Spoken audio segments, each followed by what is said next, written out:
Este criterio de espontaneidad es ampliamente utilizado tanto en procesos físicos como químicos.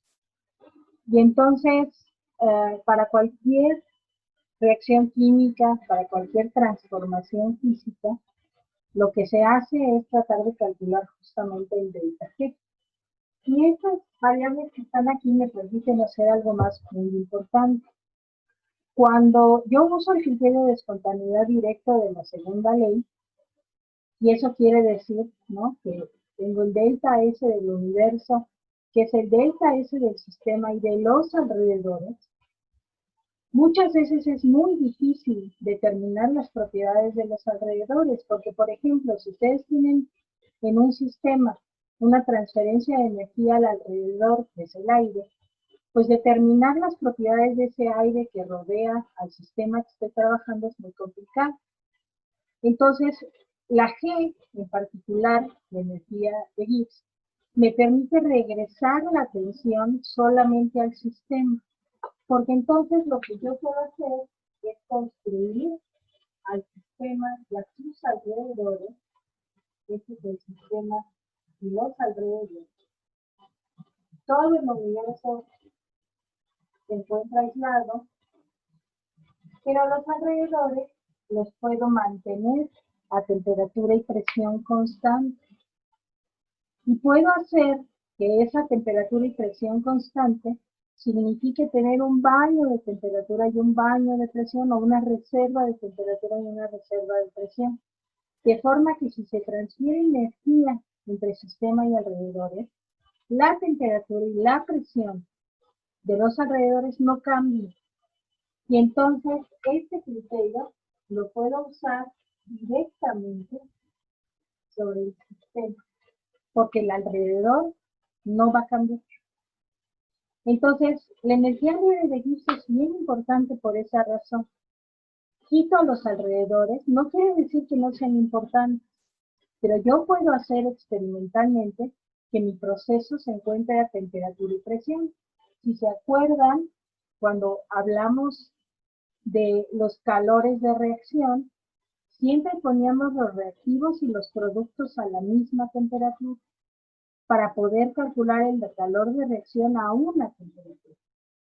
Entonces, la energía libre de Gibbs es muy útil porque lo único que me tengo que asegurar es que el alrededor no cambie sus propiedades.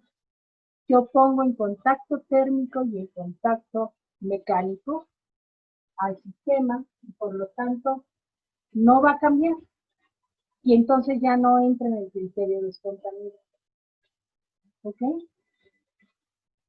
Ahora, el hecho de que este proceso sea espontáneo, ¿sí?, no quiere decir para nada, ¿de acuerdo?, que yo no pueda invertir el proceso.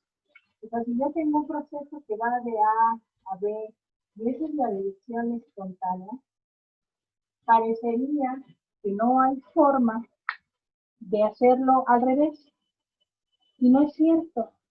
Yo puedo hacer este proceso inverso, o sea, invertir el proceso espontáneo de varias maneras. Puedo cambiar las condiciones o puedo darle energía para que ocurra el proceso al revés.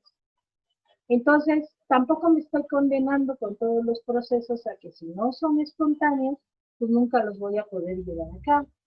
De hecho, en las notas les pongo varios ejemplos, ¿sí?, de procesos espontáneos y no espontáneos que ustedes pueden analizar, y si quieren en una de las clases lo comentamos. Pero esos procesos son algunos espontáneos y los que no son espontáneos se pueden invertir. Y el ejemplo más claro es una pila. La reacción química en una pila es espontánea, pero la reacción inversa, pues puedo hacerla porque yo le proporciono energía. ¿De acuerdo? Ahora, hay un comentario final, ¿sí?, que quiero hacer y que tienen que recordar durante toda su carrera. Existen dos factores muy importantes en procesos químicos, biológicos, físicos, que son determinantes para que se lleven a cabo. Uno es el factor energético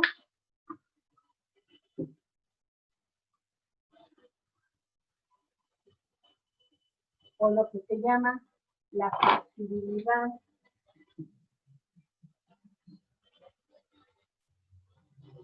energética, que esa me la da la termodinámica. O sea, la termodinámica me va a decir si el proceso se puede llevar a cabo espontáneamente o no. Pero existe algo más, algo que se llama la factibilidad cinética. Y entonces resulta que yo puedo calcular, por ejemplo, el delta G de un proceso, y cuando yo lo preparo en el laboratorio no ocurre nada. Entonces existen impedimentos cinéticos que no permiten que el proceso, aunque sea espontáneo, se lleve a cabo de esa manera. Por ejemplo, fíjense, esta reacción química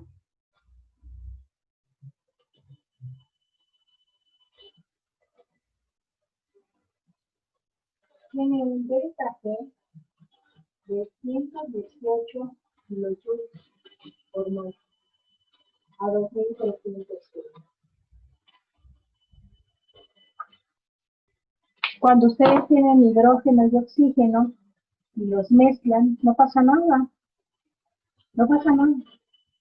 Entonces lo que requiere esa reacción, aunque es energéticamente factible, es un empujón cinético.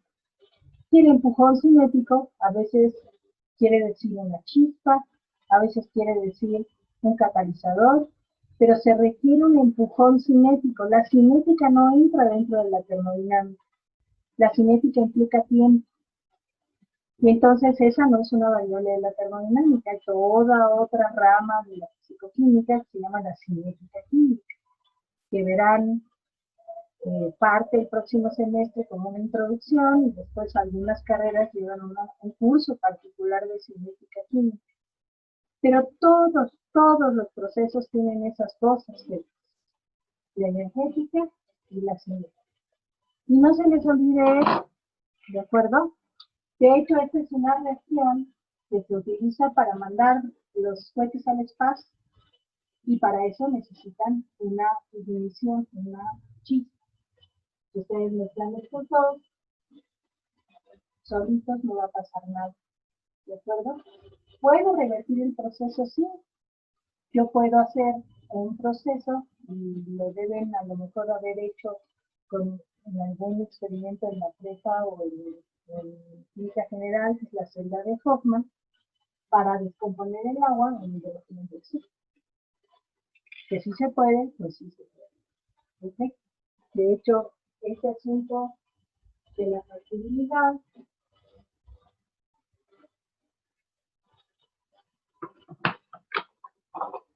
lo puedo ver de esta forma.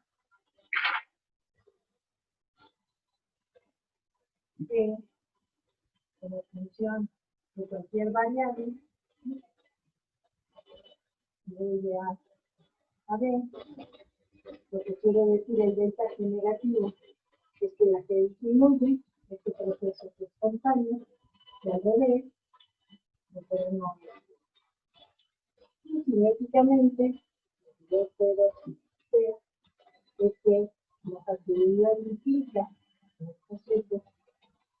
aunque el delta G es negativo, necesita una cierta cantidad de energía para que se lleve a cabo espontáneamente. ¿Sí?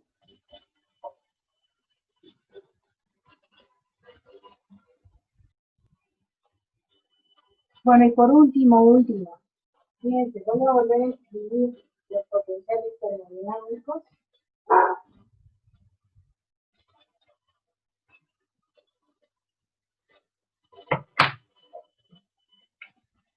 La diferencial de U es TdF menos TdD a masa constante.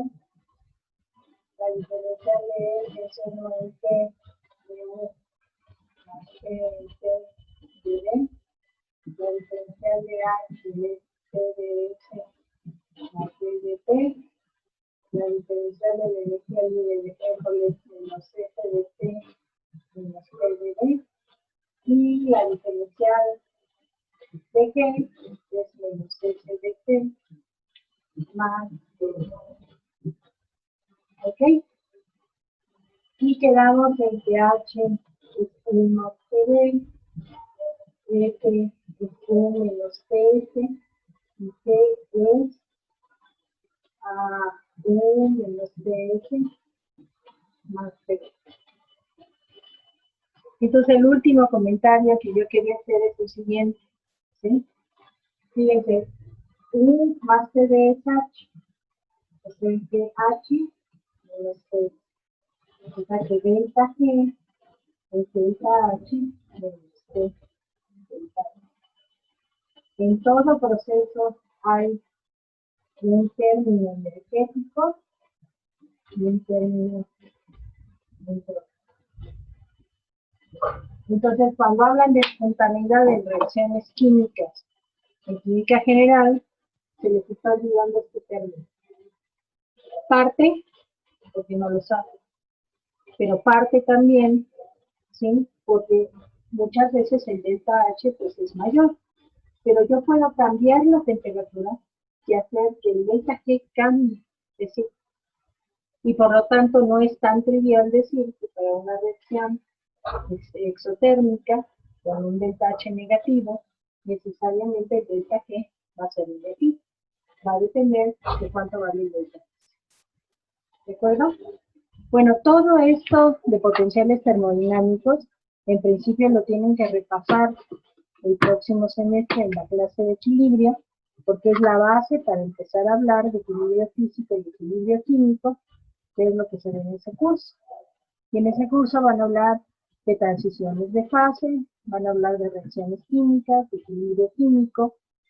Y bueno, es algo que es muy interesante, porque la G está relacionada con una cantidad que ustedes han usado seguramente en química general, y que se llama la constante de equilibrio. En realidad la constante de equilibrio pues, es solamente un número, porque la constante de equilibrio se define, no me estoy adelantando, pero bueno, para que vean lo importante que es, la constante de equilibrio se define como la exponencial de la delta G de R. Entonces la constante en realidad no tiene el sentido termodinámico. Lo que tiene el sentido termodinámico es delta G.